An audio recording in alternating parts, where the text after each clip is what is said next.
Welcome everyone into my new series for the deck profile kind of video. It's blueprint deck profile or a blueprint construct deck, things like that. So in today's deck blueprint video, I'm going to basically cover the deck for our new budget deck for Stoechia in DBT-02. So before I start this video, I just want to say that this video does not mean 100% good deck or something like that. No, this is an idea for the budget deck that we're going to explain today. So basically, just so you know, it's not exactly a completely insanely good deck already. This is an idea, so if you want to start out to make this deck, this video may help for you. So yeah, just keep that in mind. For our new boss monster is the Iron Anchor Resentment Dragon.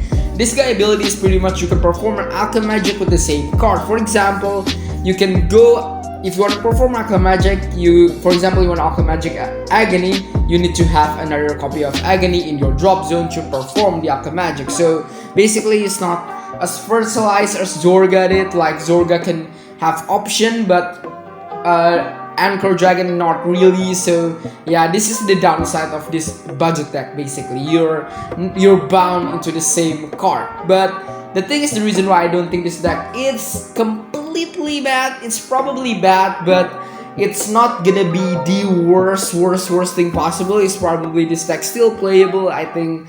So it's probably a P series budget deck because I think it's a good example to it. It's not the worst possible thing in the world, but it's still playable. I think it's very fun deck, and like there are a couple of things that you can do within the deck, and this is an idea on what this deck going to be. Very budget friendly, by the way. So yeah. So that's my example. Basically, if you want to perform Alchemy Magic, you can go with Agony and Agony in your drop zone, and you can perform Alchemy Magic. So the same card, same order, same name. So yeah. For the next part that we're going to talk about today is the right line itself. For the right line, of course, we have our boss monster. We have Blake Tears Moss Dragon. Basically, when this unit plays on Vanguard, choose up to one normal order from your drop zone and put it into your hand. So yeah, you can do that. And for our great one, it's Rancor Chain. This guy ability is Soul Blast 1, draw 2 cards, choose up to one order card from your hand and discard it. If you did not discard, choose 2 cards from your hand and discard them. So basically, you can get back with Black Tears Dragon, you can get back your order card that you discarded in your first turn, or yeah, basically in your grade 1 turn. So you're basically plussing within your grade 1 Vanguard abilities. So yeah, it's a really good right line. I think it's the solid one. So you don't want to make a combination with Magnolia stuff. So no, this I think is good enough already. For the deck itself, so let's go jump right into it. Of course, we need 3 copy of our boss monsters. So why 3 copy of this guy? So technically this guy cannot do any other thing. So the reason why you want to put this at max, just because you can do a Persona Ride. Because Persona Ride is very strong, and you want to do that to win games. So you're playing 3 copy of this. This is basically a break end, but you can still make work out of this card later on in the video. I'm going to explain it. So yeah. For the next one is Agony. You want to play 4 copy of Agony. I think Agony is pretty much really strong within this deck. So basically what this guy do in max potential, the meaning is if you do Alchemy Magic with this guy, you can check top up to 4 cards. So you can do this twice, basically. You can do this twice. For example, this sleeve Megumi, for example, is the cards that you draw. You can draw up to 4 cards. Now you can do this twice if you're doing Alchemy Magic with your Anchor Dragon. You basically can call up to 4 cards. Yeah, you can call up to 4 cards. That gains 5k. So it's insane if you manage to do it, basically. Reason why is it you can get up to 4 cards to your board, because Agony skill is that your Soul Blast 2 cards, and you're basically can check top 4 and you can call a unit basically up to one card. But if you perform Alchemy Magic, you can call 2. Now, because Anchor ability, you're basically doing 2 times of Agony, meaning that you basically just can call up to 4 cards. Really insane. The problem is the cost, you may think, but like it will get covered along in this video. I'm going to explain each of the strategy, basically what this card can do. And Agony also can mill your deck, and it's very important to milling your deck also within this anchor deck pretty much. So why is it?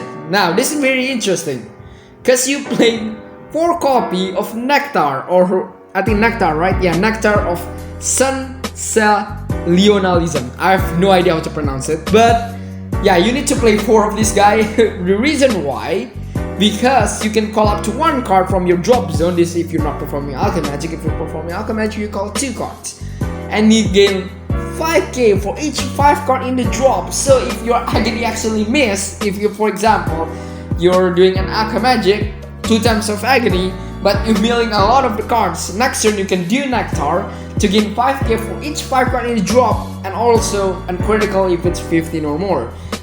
Insanely good card to me, and like I think it's good enough with the deck to finish games, and I think this card can do that. So yeah, even without the critical, it's already very powerful. It's big number, so pretty much within the anchor deck, you're like you probably already get the pictures of what this deck basically do. At least this deck profile that actually does or done.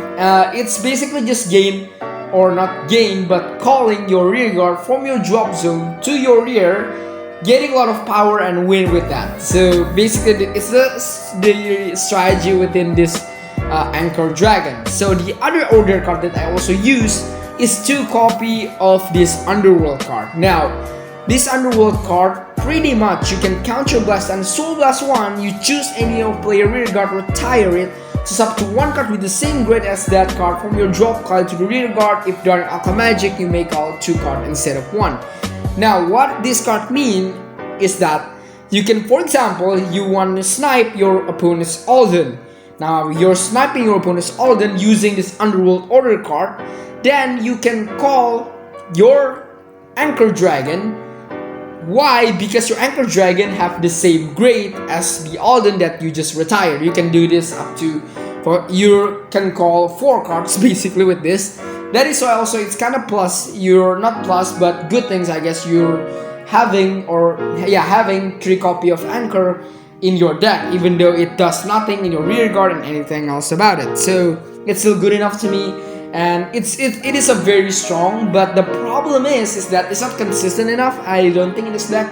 The reason why I put it on 2, like for example, the worst matchup that I believe that this card will do is that against Bastion. Now why is it? Because like for example, if you perform Alchemagic on the Underworld, you're basically could call up to 4 grade 3, which is straight up ridiculous, and I don't think that you're going to have a max potential using this Underworld. So I think 2 copy it's fine, and I think 4 copy is too much, but depends on whatever you want to do. I think it's fine. So yeah, this is my deck profile, my way to construct a deck, and this is my idea to it. So keep that in mind. Now for the next card, we have Hydraulic Ram Dragon. We play 1 copy. Why? Because of the Underworld. It's basically make the Underworld a little bit more consistent, so you don't miss out your call. So that's why you want to play 1 of this card. I think it's fine. So yeah. For the other card is Hendrina. Now Hendrina is absolutely insane. You want to play 4 card of this. Why, you may ask? Well, because your order card uses Soul Blast. And that is why Hendrina I think is very important. And other than that, she's a unit, so you can potentially call this using your Agony and retire her later to call it again using your Alchemagic. So it works a lot of ways. Hendrina is insane. I think in this deck you want to play this because like this makes your Alchemagic way cheaper, because like you want to like make the cost of your Alchemagic way cheaper, because like it'll be a problem if you do not do that. So yeah, this makes the deck kind of move, so it makes the deck a little bit more consistent, so you don't miss out your Alchemagic, you don't miss out your calling, because like this is a unit, so potentially you can call this and you can guard with this, and also it's a bit slick, and so yeah, it's not exactly that strong. It's just 10k, but it's still a unit, being that you can call, like Agony can call this, Underworld can call this, and the Nectar also can call this. So yeah, it's important to have units within this deck, because like you don't break the most part, and it's to make your deck kind of cycle, not really cycle, but basically moves, I guess. You're not breaking, so this card really good, and you have cost to pay for your Aqua Magic. So that's for Andrina. For the next card is the 2 Shark. Now this 2 Shark, the reason why, and of course you're playing 2 copy only. I don't think like playing more than 2 will be significant. I think 2 is enough. This is basically a call target for all of your order that you play in this deck. So it's another card that you want to call, and the reason why this is 2 and Hendrina is 4. Hendrina is way more important because like you're going to do Aqua Magic a lot, but the Shark is just one-time thing. If you want to win the game, go with this card. So yeah, it's a win. It is a finishing move. So yeah, and you don't want to call the Shark often because it's costly, because like you're soul blasting so much with this deck, and so yeah, it's 2 copy I think is enough. And yeah, the reason why I don't think that you want to rush calling the Shark, because like even a vanilla 10k like Hendrina will be good enough in a way, because like you're getting so much power with your Aqua Magic, or your other card gives your rear guard slightly more power. So yeah, other than the Underworld of course, but 2 of the other Agony and Nectar, which is your main Aqua Magic target, it gives your rear guard a power. So that's good enough. So basically the Shark is to end game, especially you can call it with Nectar. It will be absolutely blowout turn. So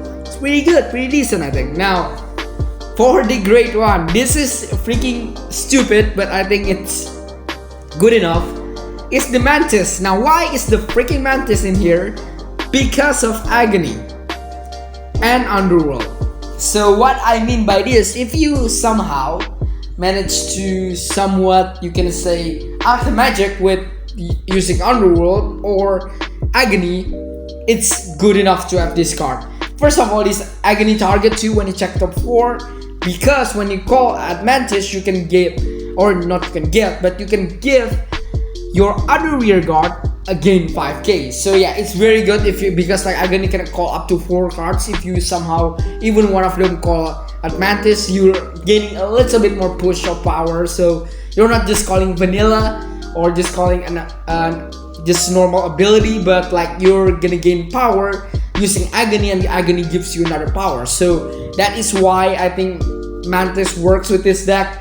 I don't know if 100% will be good enough, but I think it's in idea. I think it's really fun to see, but like I think it will gain all the power legit, because like I'm gonna give him 5k, he could give other rear guard 5k. If you call the card that called by Agony will gain 5k, another 5k. So it's basically to build up an insane amount of power.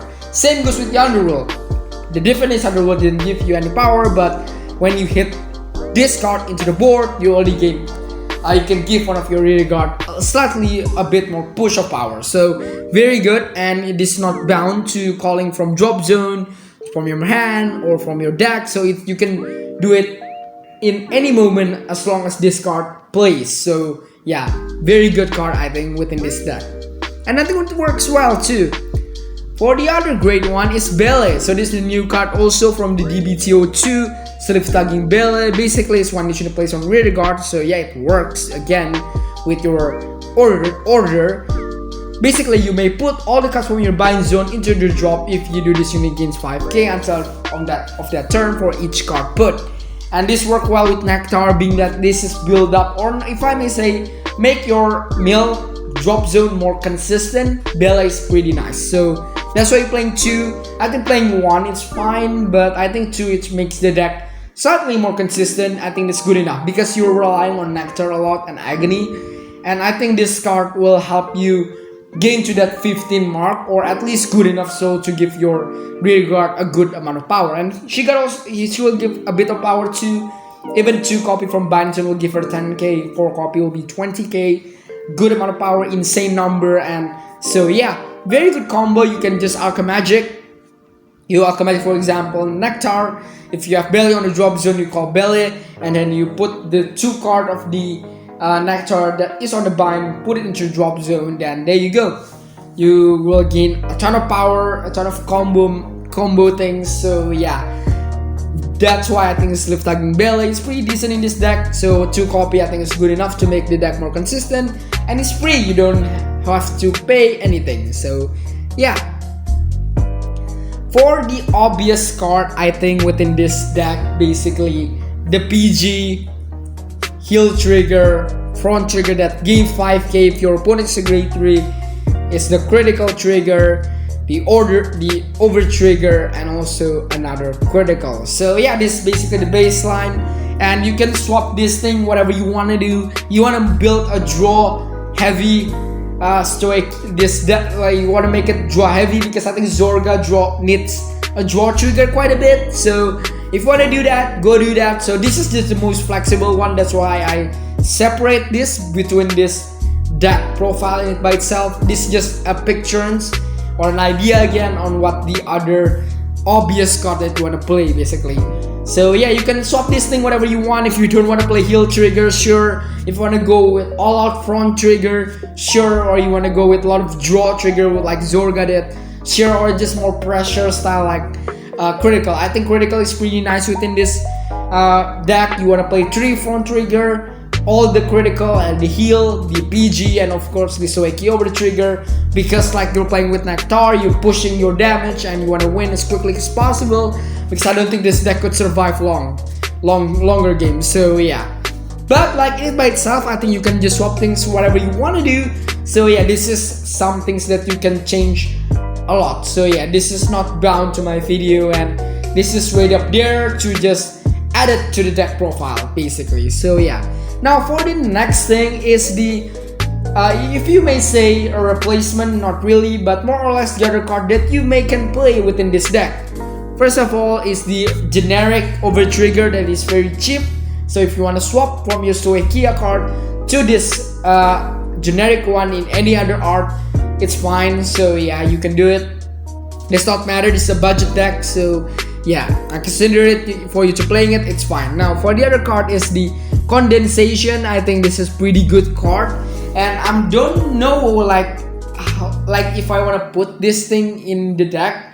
But if you want to put it like Condensation, like you want to feel free to swap like, oh, I don't like Nectar, I don't like Agony. So yeah, you can do it. I think Condensation is still good, and you probably it will work within the deck too. So yeah, I just don't have enough room to play this, and in my mind is that you can play this other than Underworld, because like Underworld will get punished so hard if you're facing against Bastion, for example. Like there's no way you're going to call that many grade 3. Then if like for example the only one option that you can do with Alchemy Magic is Underworld, that always sucks. So you can do this too.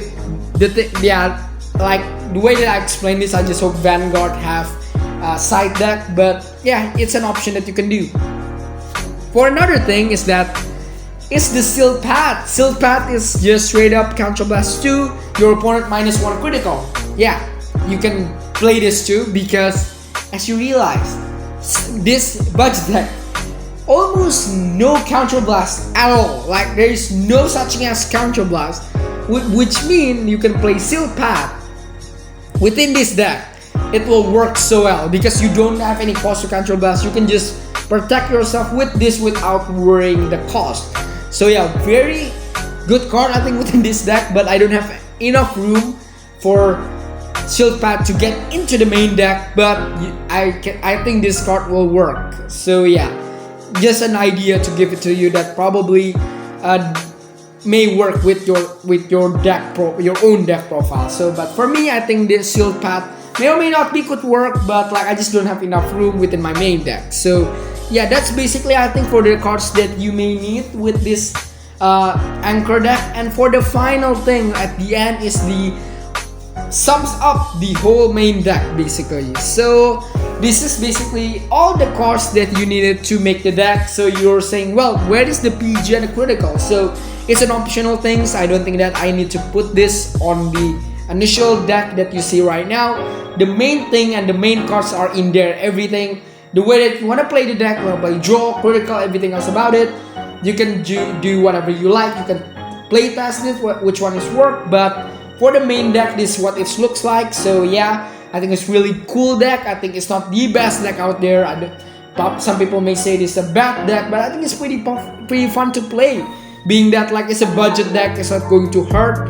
And so yeah, it's very cool. So as you can see, everything is already there, and you're playing. I think I think I set this to 12 order or 10 order. No, it's 10 order card. So should not bricky. It should not be, but like it may still brick, but like it is what it is though. Yeah, I try to make the deck as good as possible. This is the idea that I actually have. So hopefully you enjoy today's video. So this is my deck blueprint. I think I talked long enough already explaining everything already. So hopefully you enjoy this video. If you enjoy, please hit the like button and subscribe so I can make more of the deck blueprinting and even more funky idea for the deck basically. So yeah, this for budget Stoechia deck profile, and I think that's about it. I'll end this video right now. Thank you so much for coming into this video, and I'll see you then in the next video. Bye for now and have a good day. In the days and not a shame. Wishing we could just escape. Wishing we could just escape. Yeah, we need a fucking break. And you know we'll miss these days. And you know we'll miss these days, yeah. But when we out all night, do the shit we like, we living for that. We living for that, yeah.